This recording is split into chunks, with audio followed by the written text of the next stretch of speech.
ಬ್ರಿಟಿಷರು ಸಿಖ್ಖರ ಒಂದು ಟ್ರೆಡಿಷನಲ್ ವೆಡ್ಡಿಂಗ್ ರೈಟ್ ಇದೆಯಲ್ಲ ಅದನ್ನು ರೆಕಗ್ನೈಸ್ ಮಾಡುವ ಸಲುವಾಗಿ 1909ನಲ್ಲಿ ಆನಂದ್ ಮ್ಯಾರೇಜ್ ಆ್ಯಕ್ಟನ್ನು ತರ್ತಾರೆ. ಇದರ ಮುಖ್ಯ ಉದ್ದೇಶ ಸಿಖ್ ಧರ್ಮದ ಮದುವೆಯ ಒಂದು ಕಾರ್ಯಕ್ರಮ ಏನಿದೆ ಆನಂದ್ ಕರಜ್ ಇದಕ್ಕೆ ಒಂದು ರೆಕಾಗ್ನಿಷನ್ ಕೊಡುವ ಸಲುವಾಗಿ ಒಂದು ಕಾಯ್ದೆಯನ್ನ ತರಲಾಯಿತು. ಇದಕ್ಕಿಂತ ಮುಂಚೆ ಲೀಗಲಿ ರೆಕಾಗ್ನಿಷನ್ ಇರಲಿಲ್ಲ, ಅಲ್ಲಿ ಸಮಸ್ಯೆಗಳಾಗ್ತಾ ಇದ್ವು. ಇದರಿಂದ ಸಿಖ್ ಮ್ಯಾರೇಜಸ್ಗಳಿಗೆ ಸಿಗುವಂತ ವ್ಯಾಲಿಡಿಟಿಯನ್ನ ರೆಕಗ್ನೈಸ್ ಮಾಡಲಾಯಿತು. ಈ ಕಾಯ್ದೆಯಲ್ಲಿ ಮೊದಲು ರಿಜಿಸ್ಟ್ರೇಷನ್ಗೆ ಇಂಪಾರ್ಟೆನ್ಸ್ ಇರಲಿಲ್ಲ. ಈಗ 2012ನ ಅಮೆಂಡ್ಮೆಂಟ್ನ ಪ್ರಕಾರ ಸಿಖ್ ಮ್ಯಾರೇಜಸ್ಗಳನ್ನು ಕೂಡ ರಿಜಿಸ್ಟ್ರೇಷನ್ ಮಾಡಿಸಬೇಕು.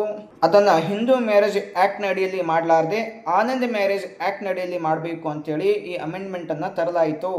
ಇದರಿಂದ ಒಂದು ಸಿಖ್ ಕಮ್ಯುನಿಟಿಗೆ ಸಪ್ರೇಟ್ ಐಡೆಂಟಿಟಿ ದೊರೆತಿದೆ.